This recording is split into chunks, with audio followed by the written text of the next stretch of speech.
මේ පාර 11 ශ්‍රේණියේ ඉන්න නංගිල මල්ලිලාට සාමාන්‍ය පෙළ සඳහා තව තියෙන මාස 3කුත් සති 2ක වගේ කාලයක්. ඉතින් අපි අවසාන දෙක අයින් කරොත් ඔයාලට තව තියෙන්නේ මාස 3ක් වගේ කාලයක්. දින 90. ඉතින් ඔයා කොහොමද මේ දින 90 ඇතුලේ සයන්ස් කියන විෂය උපරිමයකට ගෙනල්ලා ඔයා බලාපොරොත්තු වෙන ඔයාගේ උපරිම සාමාර්ථකට යන්නේ. එහෙම නැත්නම් ඒකකට යන්නේ කියන එක තමයි දැන් ඔයාලට තියෙන ලොකුම ගැටලුව. ඒ වගේම ඔයාලට කරන්න ඕන දේ ඒ දේ තමයි. ඉතින් අපි කොහොමද මේ O level science බීට් කරන්නේ? අපිට මේක බීට් කරන්න ඕනේ. එතකොට ළමයි මේක අපේ පේපර් එකක් නේ. එතකොට මේ පේපර් එකක තියෙන්නේ වෙනත්ම දෙයක්. එතකොට මේක දැන් සයන්ස් විදියට ඉගෙන ගන්න එපා.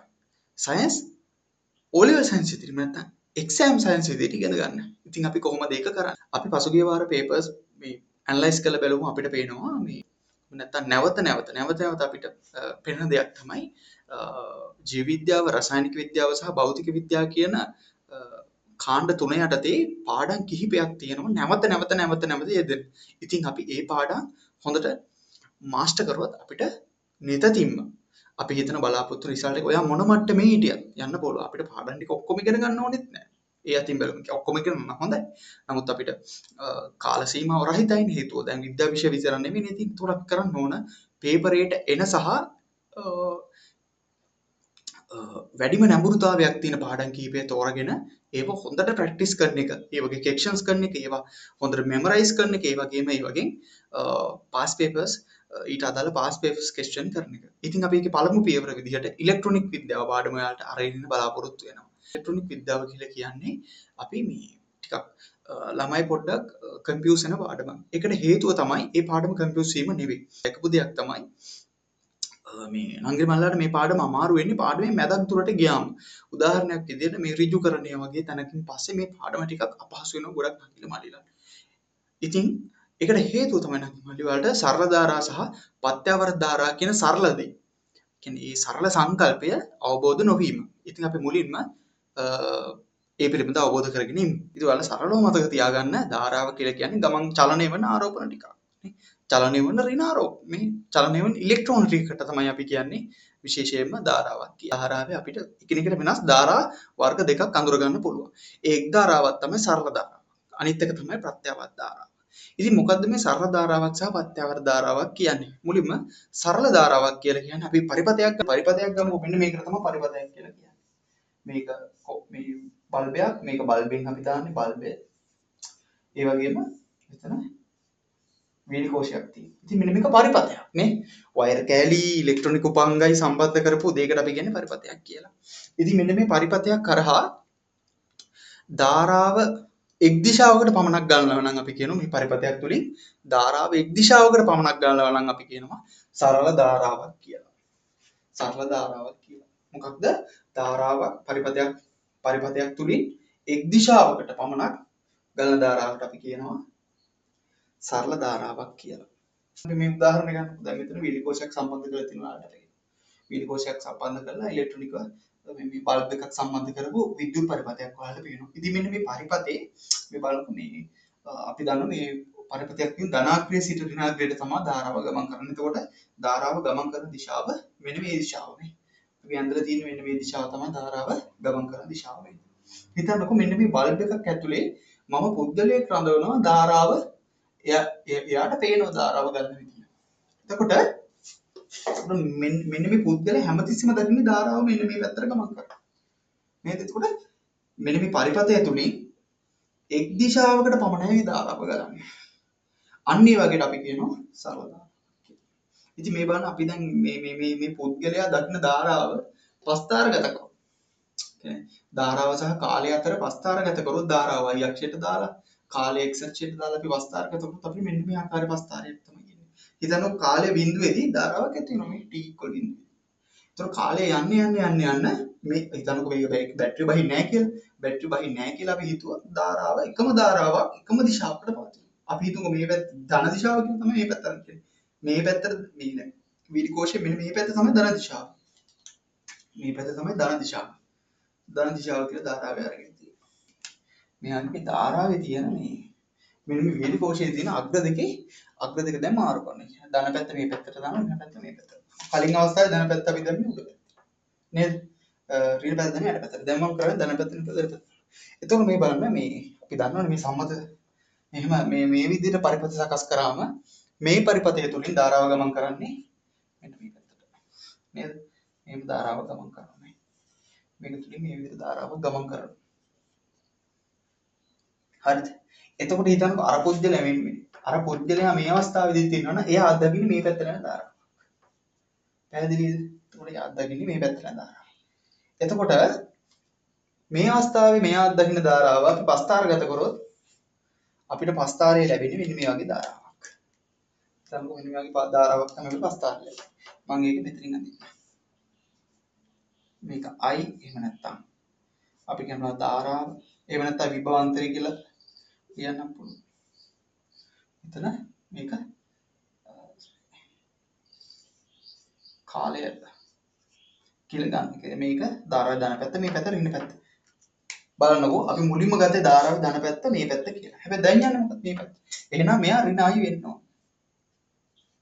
එතකොට එයාගේ ධාරාව ඉන්න විදිහට තමයි ගමන් කරන්නේ. හැබැයි මෙයත් සරල ධාරාවක්. ඒ බලන්න මේ කාලයත් සමග වෙනස් වෙන්නේ නැහැ නේ. කාලයත් සමග මේකේ දිශාව වෙනස් වෙනවා. එතකොට මෙයත් සරල ධාරාවක් මෙයත් සරල ධාරාවක් නේ. ඉන්නේ ඔන්න ද තමයි අපිට සරල ධාරාව විදිහට දක්වන්න පුළුවන්. මේ පස්තාර දිහා බැලුම වලට පේන්නේ මොකක්ද? මෙයා සරල ධාරාවක්ද පත්‍යවර්ත ධාරාවක්ද? කොහොමද අපි මේ සරල ධාරාවද පත්‍යවර්ත කියලා ධාරාවද කියලා අඳුරගන්නේ? ඉතින් අරගම තමයි. සරල ධාරාවක් කියලා කියන්නේ එක් දිශාවකට පමණක් ගන්න ධාරාවක්. අපි මේක ධාරාවේ ධන දිශාව මේක ඍණ දිශාව කියලා මේක නැතිව ධාරාවේ ධන ඍණ දිශා කියලා නෑ. අපි මුලින්ම තීරණය කරන්නේ මේ කියන්නේ බැටරි මේ පැත්තට සම්බන්ධ කරාම මේ පැත්තට කියලා. එතකොට අපි ඒක තමයි ධන දිශාව කියලා ගත්තේ. එතකොට ඒකේ අනිත් පැත්තට ධාරාව ගියොත් අපි කියන එක ඍණ දිශාවක් කියලා නැත්තම් ධාරාවේ ධන හෝ ඍණ දිශාවක් කියලා නැහැ. හරි.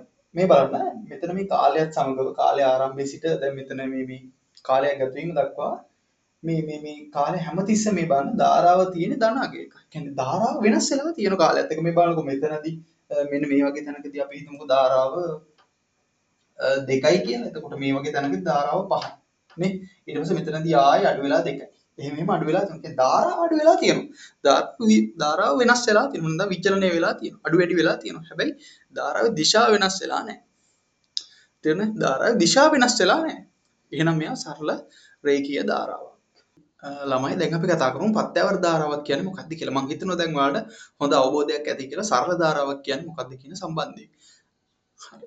පත්‍යවර්ත ධාරාවක් කියලා කියන්නේ ඉතින් අර කලින් උදාහරණයක් ගන්නම්කෝ. දැන් අපි කලින් කිව්වාගේ මෙන්න මේ පරිපතේ ගන්නකො තුන මේ පරිපතේ මෙන්න මේ ධන දිශාවට තමයි විදුලිය ගමන් කරන්නේ නේ. විදුලිය ගමන් කරලා එයාගේ ධන දිශාවට මෙන්න මේ ආකාරයට විදුලිය ගමන් කරනවා.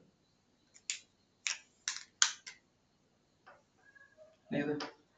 හැබැයි මම ටික වෙලාවක් ගියාට පස්සේ යම් මොහොතක් ගියාට පස්සේ මම මොකද කරන්නේ? මෙයාගේ මෙහෙම මේ අග්‍ර දෙක මාරු කරනවා. හිතන්නකො මේ වීලි කෝෂේ තියෙයි කියලා මම මේ වීලි කෝෂේ පැත්ත මාරු කරනවා. එතකොට ධාරාව ගලන්නේ මෙන්න මේ දිශාවට, ඍණ දිශාවට. නේද? මෙන්න මේ ඍණ දිශාවට. අර කලින් අතපු පස්තාර දෙක එකතුවක් විදිහට ගන්නකො. කලින් ඇද්දලා මේ වගේ ධන ඍණ කියලා වෙනවා. දැන් මේ දෙක එකට වෙන්නේ. ඒ කියන්නේ ටිකක් වෙලා කියන්නේ මුල් පරිපතේ මෙහෙම මේ පැත්තට ධන දිශාවට ධාරාව ගන්නවා. මම කරන්නේ ඊට පස්සේ මම ඒක ෆෝස් කියන්නේ මම ඒක මාරු කරනවා යාගේ අග්‍රේ. මාරු කරලා පස්සේ ධාරාව ගන්න මේ දිශාවට. එතකොට පරිපතයක් ඇදෙන්නේ මෙන්න මේ විදිහට. ඉතින් මේක දිහා බලන්නකෝ. මොකද්ද වෙලාවට වෙලා තියෙන්නේ මේ? අපි ගමුකෝ මෙතන තප්පර 5යි කියලා. බිඳුවේ ඉඳන් තප්පර 5ක් දක්වා කාලය තුල ධාරාව ගිහිල්ලා තියෙන්නේ මෙන්න මේ පැත්තට. ධන දිශාවට ගිහිල්ලා. හැබැයි 5 ඉඳලා මොකද කරේ මම බැටරි අග්‍ර තියෙන පැත්ත එක මාරු කරා. ඒ නිසා මොකද උනේ ධාරාව ගලන දිශාව වෙනස් වෙලා දැන් ධාරාව ගලන්නේ මේ පැත්තට. එතකොට මේ බලමයි සමස්තයක් විදිහට ගත්තොත් අපි සමස්තය විදිහට ගත්තොත් මේ සමස්තය කාලයත් සමග ධාරාව පරිපතය තුලින් ධාරාව ගලන දිශාව වෙනස් වෙලා. ඉතින් මෙන්න මේ වගේ කාලයත් එක්ක ධාරාව ගලන දිශාව වෙනස් වෙනවා නම් අපි යන්නේ ධාරාවට කියනවා පත්‍යවර්ත ධාරාවක් කියලා. මේ තියෙන්නේ පත්‍යවර්ත ධාරාවක්ම තමයි.